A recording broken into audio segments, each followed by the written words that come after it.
सबैभन्दा धेरै मतदाता भएको वडा पनि यही हो र यही स्कुलबाट चाहिँ सबैभन्दा धेरै मतदाताले मतदान गर्दै हुनुहुन्छ। यो सत्य हो सर, हो। मतगणना स्थललाई सुरक्षित र सहज बनाउनको लागि हामीले चाहिँ यो तार जाली हैन अनि तपाईको सीसीटीभी क्यामेराहरू डिस्प्लेहरू सबै कुराहरू जोइन गरिसकेको अवस्था छ। हामी महिला मात्र भएको कारणले गर्दा काहीँ केही अड्केको भन्ने कसैले फिल गर्नु भएको छ जस्तो मलाई लाग्दैन।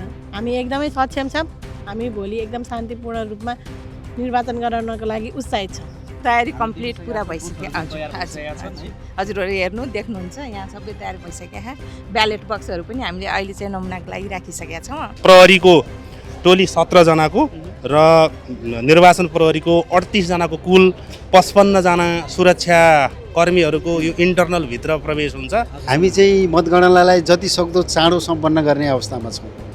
यदि मतगणनाको क्रममा केही बाधा व्यवधानहरू भएनन् भने हामी सामान्यतया कम्तीमा 2 दिनमा हामी यो मतगणनाको काम सिधाउँछौँ।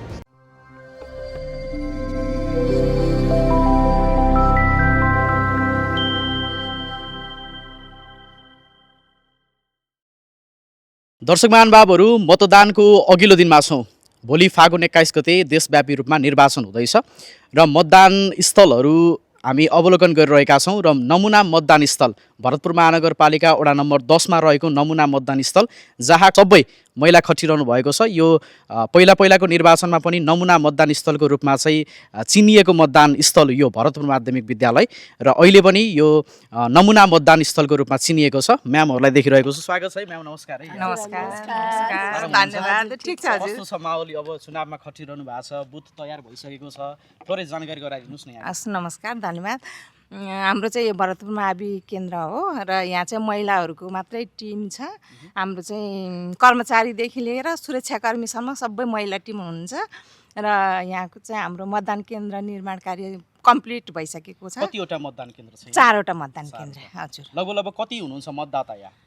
मतदाता 3727। महिला पुरुष कसरी हुनुहुन्छ? महिला पुरुष भन्नाले अहिले ठ्याक्कै छुटेको चाहिँ छैन, टोटलमा त्यति छ। भनेको एउटा केन्द्रमा 924 सम्म छ। तयारी पुरा भइसक्यो? तयारी कम्प्लिट पुरा भइसक्यो। हजुरहरू हेर्नु देख्नुहुन्छ यहाँ सबै तयारी भइसक्यो। ब्यालेट बक्सहरू पनि हामीले अहिले चाहिँ नमुनाको लागि राखिसकेका छौँ। अब भोलि चाहिँ सबै कामहरू सुरु हुन्छ। यसपालिको यो मतदानमा चाहिँ कर्मचारीहरू कतिको उत्साहित हुनुहुन्छ? कर्मचारीहरू सबै हामी चाहिँ एकदम उत्साहित नै छौँ। राष्ट्रले दिएको जिम्मेवारी पुरा गर्नको लागि हामी आफ्नो जिम्मेवारी पुरा गर्छौँ। उत्साहित छौँ हामी। अब यो पहिला पनि नमुना मतदान स्थलको रूपमा चिनिराखिएको यो भरतपुर विद्यालय यसपालि पनि छ।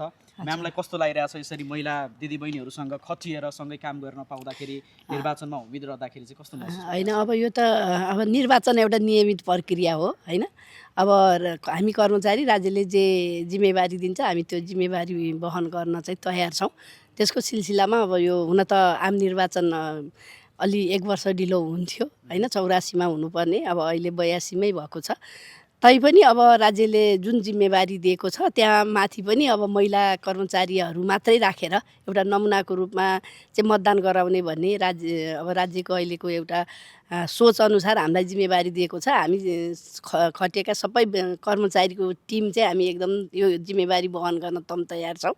सबै साथीहरूको उपस्थिति पनि छ र एकदम हामी कामलाई चाहिँ अगाडि बढाएको छौँ। अब म्यामको के छ अनुभव? अघिल्लो निर्वाचनमा पनि यसरी खटिरहनु भएको थियो होला, अहिले पनि लागिपर्नु भएको छ। यो अनुभव चाहिँ सँगै महिला दिदीबहिनीहरू भएर यसरी खटिँदा अनुभव कस्तो रहेछ? छुट्टै रमाइलो छ। अब हामी त विशेष महिला मैत्री छौँ यहाँ। अब छुट्टै रमाइलो छ। पहिला अब लेडिज जेन्ट्स हुन्थ्यो भने अहिले महिला छौँ। छुट्टै रमाइलो छ हाम्रो।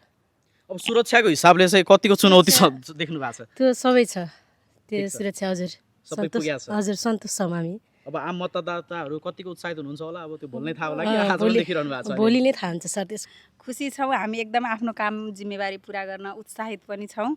यति नै हो। केही भन्न चाहनुहुन्छ म्याम? अब यो नमुना मतदान केन्द्रमा चाहिँ हामी महिला मात्र भएको कारणले गर्दा काहीँ केही अड्केको भन्ने कसैले फिल गर्नु भएको छ जस्तो मलाई लाग्दैन। हामी एकदमै सक्षम छौँ। हामी भोलि एकदम शान्तिपूर्ण रूपमा निर्वाचन गराउनको लागि उत्साहित छौँ। लगभग कति बजीबाट सुरु होला भोलि? हामी टाइममै, हाम्रो आज सबै रेडी भइसकेको छ। भोलि त हामी टाइममै हुन्छौँ। 7 बजी सुरु 7 बजी सुरु गर्छौँ। 5 बजीसम्म सकिएला। सकिन्छ।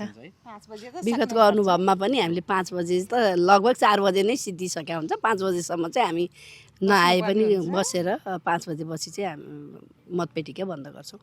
अब यति बेला हामीलाई तमाम दर्शक महानुभावहरूले हेरिरहनु भएको छ होइन, धेरैको चासो पनि हुनसक्छ अशक्तलाई कस्तो सुविधा छ, छिट्टै भोट हाल्न पाउने सुविधा छ कि छैन, बिरामीहरूलाई होइन, अलि अशक्त रूपहरूमा रहनुभएका मतदाताहरूलाई के छ व्यवस्था, महिला पुरुषहरूलाई त्यस्तो केही छ? यस्तो गरेका छौँ हामीले, महिला पुरुषको छुट्टै लाइन छ, यहाँहरूले देखिहाल्नु भयो। र जो अशक्त हुनुहुन्छ, बिरामी हुनुहुन्छ, गर्भवती हुनुहुन्छ, ज्येष्ठ नागरिक हुनुहुन्छ, उहाँहरूको लागि हामीले छुट्टै आउने बाटो बनाएका छौँ होइन, छुट्टै स्टल बनाएका छौँ र त्यसमा लाइनमा राख्दैनौँ। हामी उहाँहरूलाई चाहिँ बसाएर उहाँहरूलाई प्राथमिकता दिएर अनि मात्रै अरू महिला पुरुषलाई चाहिँ अगाडि बढाउँछौँ। उहाँहरूको धेरै धेरै धन्यवाद छ, एकदम शान्तिपूर्ण वातावरणले निर्वाचन गराउनु होला। अगाडि पनि ठिक छ, एकदम हामी भोलिको प्रतीक्षामा छौँ। अब भोलि चाहिँ सफलतापूर्वक चाहिँ शान्तिपूर्वक तरिकाले चाहिँ निर्वाचन गराउन सक्षम छौँ भन्ने एउटा आशा छ र भोलिको प्रतीक्षामा छौँ। आजको हामीले सम्पूर्ण जुन काम हो, जिम्मेवारी हो, त्यो हामीले चाहिँ सम्पन्न गरिसकेका छौँ। महिलाहरू मात्रै भएर निर्वाचन गराउने चाहिँ हामी सबैजना चाहिँ अनुभवी नै हो, पहिला पनि गराएको धेरै वर्ष। मैले 2064 सालदेखि नमुना मतदान केन्द्रमै मतदान गराइरहेको छु, त्यो भएर केही त्यस्तो अप्ठ्यारो हुन्छ कि भन्ने हामीले सोचेकै छैन। धेरै धेरै धन्यवाद यहाँहरूलाई। दर्शक महानुभावहरू, हामी चितवन क्षेत्र नम्बर 2 का मतदान स्थलहरू घुमिरहेका छौँ, यहाँका मतदान अधिकृतहरूसँग कुराकानी गरिरहेका छौँ। यो विशेष गरी भरतपुर महानगरपालिका वडा नम्बर 11 को मतदान स्थल हो, श्री नयाँ किरण माध्यमिक विद्यालय, जुन भरतपुर महानगरपालिका वडा नम्बर 11 मा अवस्थित छ र यो चितवन क्षेत्र नम्बर 2 अन्तर्गत पर्ने मतदान स्थल हो, जहाँ सबैभन्दा धेरै मतदाता यहाँ यो स्थलबाट मतदान गर्दै हुनुहुन्छ। यहाँ कति मतदाता हुनुहुन्छ, मतदाताको सङ्ख्या कति हो र धेरै मतदाता भइरहँदाखेरि चाहिँ मतदान अधिकृतहरू, यहाँ खटिनुभएका कर्मचारीहरूले सुरक्षित हिसाबले मतदान गराउन सक्नुहुन्छ सक्नुहुन्न, चुनौती कस्तो छ भन्ने विषयमा कुराकानी गर्दैछौँ। मेरो साथमा मतदान अधिकृत हुनुहुन्छ। सर, स्वागत छ यहाँलाई। धेरै धेरै धन्यवाद सर। शुभ नाम? म अर्जुन सिंह मडै, म मतदान केन्द्र 6 अन्तर्गतको मतदान अधिकृत हो र हजुरले यसअगाडि जिज्ञासा राख्नुभए चाहिँ हामी कहाँ कुल 8वटा मतदान केन्द्रहरू हुन् यो नयाँ किरण कमल कुसुम स्कुल अन्तर्गत, र यसमा केन्द्रगत हिसाबले हाम्रो मतदाताको विवरण चाहिँ क केन्द्रमा 952, ख केन्द्रमा 952, ग केन्द्रमा गदेखि लिएर हाम्रो 6 केन्द्रसम्म 980वटा र ज केन्द्रमा 990 गरिकन कुल 7794 कुल मतदाता सङ्ख्या हुन्। सर, अब अर्जुन सर, हामीले सुनेका थियौँ कि यो चितवन क्षेत्र नम्बर 2 अन्तर्गतै सबैभन्दा धेरै मतदाता भएको वडा पनि यही हो र यही स्कुलबाट चाहिँ सबैभन्दा धेरै मतदाताले मतदान गर्दै हुनुहुन्छ, यो सत्य हो? हो सर, हो। यो तुलनात्मक हिसाबले चितवन जिल्लाका 3वटै निर्वाचन क्षेत्र अन्तर्गत 2 नम्बर क्षेत्र अन्तर्गत पर्ने यस विद्यालयको सबैभन्दा बढी मतदाता सङ्ख्या र जनसाङ्ख्यिक डेन्सिटी बढी भएको मतदान केन्द्र चाहिँ यही विद्यालय अन्तर्गतका 8वटा मतदान केन्द्र भएको स्थान चाहिँ यही हो। ठिक छ हजुर सर, हजुरले थोरै हामीलाई घुमाउनुहोस् न, तयारी कस्तो भइरहेको छ, हुन्छ हजुर, मतदान केन्द्र कति यो छन्, कर्मचारी कसरी खटिरहनु भएको छ, थोरै घुमाइदिनुहोस्। हामी गत 18 गतेदेखि यही महिनाको हामी आफ्नो मतदान सामग्रीहरू जिल्ला निर्वाचन कार्यालयबाट र मुख्य निर्वाचन अधिकृतको कार्यालयबाट सामग्री बुझिसकेर हामी त्यो दिनदेखि नै यहाँको यो मत केन्द्र निर्माणको काममा सरिक भइसकेका छौँ सबै कर्मचारी साथीहरू।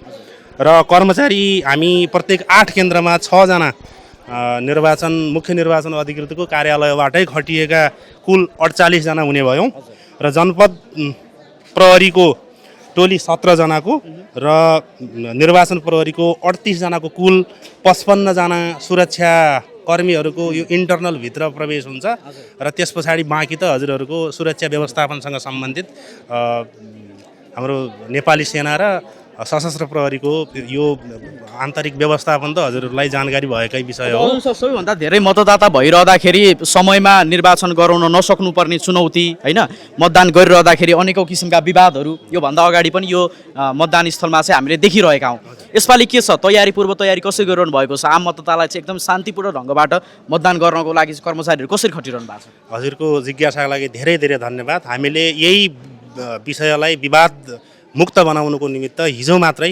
सर्वपक्षीय र सर्वदलीय जनप्रतिनिधिहरूका तर्फबाट उपस्थित भएका राजनीतिक दलीय प्रतिनिधि र सर्वपक्षीय मिटिङ राखेर उहाँहरूसँग सम्भाव्य हाम्रो मतैक्यता एकरूपता के हुन सक्दछ र सम्भाव्य कुन कुन विषयमा हाम्रो मत विभाजन हुन सक्छ वा चाहिँ हाम्रो फरक बुझाइ हुन सक्दछ, त्यसमा एकरूपता चाहिँ कसरी गर्ने भनेर बकाइदा निर्णय चाहिँ गरेर सबैलाई सहमत बनाएका छौँ। सम्भवतः हामी यो निर्वाचन को यो कार्यक्रमलाई विवादरहित ढङ्गबाटै सबैको सहमतिका प्रक्रियाबाट टुङ्ग्याउने गरिकन हामीले सबैलाई प्रतिबद्ध बनाएका छौँ सर। भनेपछि अब तयारी पुरा छ नि त? तयारी पुरा छ। अब के छ, मतदाताहरू कतिको उत्साह देखिरहनु भएको छ? यहाँ पनि बेला बखतमा आइरहनु भएको छ होला, हामीले भोट हाल्ने ठाउँ हेर्न पाऊँ भनेर उहाँहरू पनि बिहानैदेखि बेला बखतमा आइरहनु भएको छ, तयारी कस्तो भइरहेको होला भनेर हेरि पनि रहनु होला। मतदाताहरू चाहिँ कतिको उत्साहित पाउनु भएको छ? मतदाताहरू विगत वर्षहरूका निर्वाचनहरूमा हाम्रो व्यवस्था भए चाहिँ यहाँ आफ्नो मतदाता परिचय पत्र लिनका निमित्त बिहानैदेखि धेरै जसो मतदाताहरू आउनुभएको पाइयो। तर त्यसमा अहिलेको यो निर्वाचन प्रणालीमा व्यवस्था भएअनुसार चाहिँ उसको आफ्नो मतदाताले आफ्नो परिचय पत्र नेपाल सरकारबाट जारी भएका नागरिकता राहदानी पत्रदेखि लिएर यस्ता विषयवस्तुहरूकै मार्फतबाट मतदान गर्न पाउने भएको हुनाले उहाँहरूलाई त्यो मतदाता परिचय पत्र चाहिँ उपलब्ध गराउन नसकेको र उहाँहरू आइपुगिराख्नु भएको भएर उत्साहित छन् भन्नेको एउटा छनक चाहिँ हामीले पाएका छौँ सर। हुन्छ अर्जुन सर, यो सबैभन्दा चाहिँ सबैले चासोको विषय पनि हो होइन, यो मतदान स्थल चाहिँ एकदम शान्तिपूर्ण वातावरणले समयमै चाहिँ मतदान गराउन सफल हुनु होला, यहाँहरूलाई शुभकामना। हस्, हजुरको पनि स्वच्छ र एकदमै हाम्रो यो गतिविधिलाई राम्रो रिपोर्टिङ गरिकन मतदाताहरूलाई उत्साहित बनाएर यो निर्वाचनको प्रक्रियामा यो पवित्र यो अनुष्ठानमा सहभागी हुनुको लागि हजुरको पनि सक्रिय र स्वच्छ पत्रकारिताको अपेक्षा गर्दै यहाँलाई पनि धेरै धेरै धन्यवाद। Thank you. दर्शकमान बाबुहरू, हामीसँग चितवन क्षेत्र नम्बर 2 का मुख्य निर्वाचन अधिकृत केदारनाथ पौडेल सर हुन्छ। सर स्वागत छ यहाँलाई। धन्यवाद। सर कस्तो छ तयारी मतदानको? अब मतदानको तयारी अन्तिम चरणमा पुगिसकेको अवस्था छ।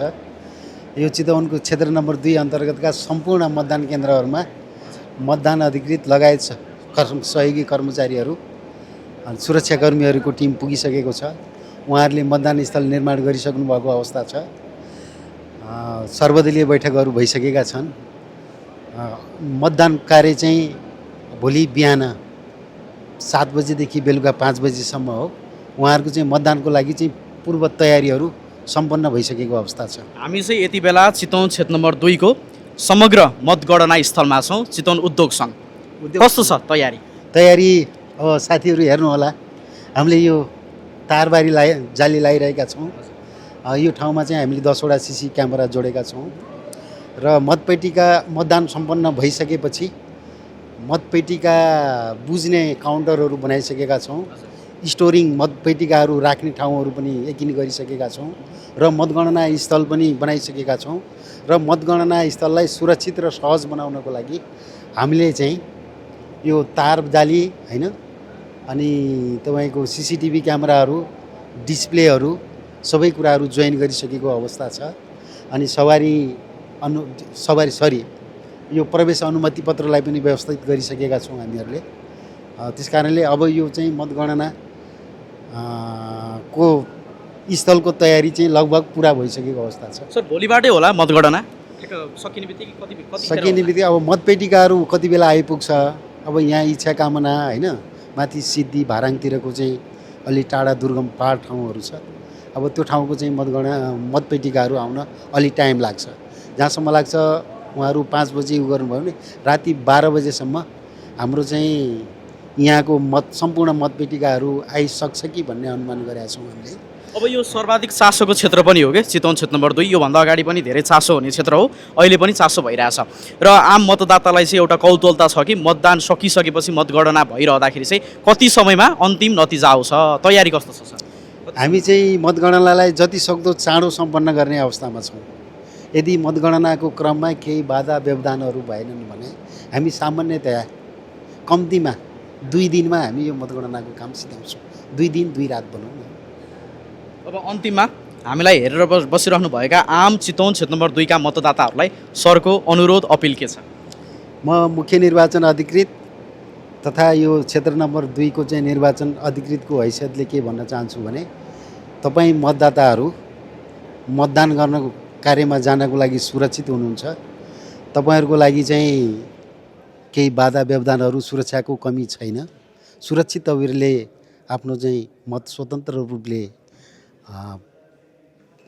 प्रदान गर्नुहोला र अरू कुराहरू चाहिँ जुन अशक्त, वृद्ध, महिला, सुत्केरी, गर्भवती, अपाङ्ग जो जस्तो खालको मतदाताहरू हुनुहुन्छ उहाँहरूलाई चाहिँ हामीले सम्बन्धित मतदान अधिकृतहरूलाई पनि उहाँहरूलाई चाहिँ प्राथमिक रूपमा चाहिँ भोट हाल्न दिनुहोला, लाइनमा लगाउने व्यवस्था नगर्नुहोस् भनेका छौँ र हाम्रो चाहिँ यहाँ सुरक्षासँग पनि समन्वय भइरहेको छ।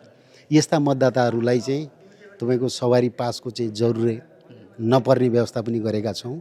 यदि कोही कसैले यस्तो अशक्त, अपाङ्ग, वृद्ध होइन सुत्केरीलाई मतदान स्थलमा लान ल्याउनको लागि सवारी साधनमा चाहिँ सहज छ।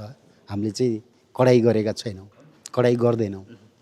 हस्, धेरै धेरै धन्यवाद सर। धन्यवाद सर। उत्तरतर्फबाट हामी चाहिँ उत्तर गेटबाट चाहिँ गाडीहरू आउनुहुन्छ, मतपेटिकाहरू यहाँ ल्याउनुहुन्छ र हामीले यो 3टा ढोकाहरू चाहिँ ओपन राख्छौँ र 3टा ढोकाहरूबाट मतपेटिकाहरू यहाँ ल्याइसकेपछि हामीले यहाँ 4वटा काउन्टरहरू राखेका छौँ। यो 4वटा काउन्टरबाट हामी चाहिँ मतपेटिकाहरू बुझ्छौँ मतदान अधिकृतबाट र यो भित्रको ठाउँमा हामीले मतपेटिका सङ्कलन गर्ने ठाउँ बनाएका छौँ। सम्पूर्ण मतपेटिकाहरू त्यहाँ आएपछि हामी समानुपातिक र प्रत्यक्षतर्फको छुट्याएर राख्छौँ। त्यो छुट्याएर राखिसकेपछि सम्पूर्ण मतपेटिकाहरू आइसकेपछि अनि त्यो स्थानलाई हामी सिलबन्दी गर्छौँ मतगणना प्रतिनिधिहरूको रोओभरमा। त्यो रोओभरमा गरिसकेपछि अनि हामी सर्वदलीय बैठक बस्छौँ र सर्वदलीय बैठक बसिसकेपछि त्यहाँ मतगणना सम्बन्धी प्रक्रियाका कुराहरू बारेमा हामी छलफल गर्छौँ।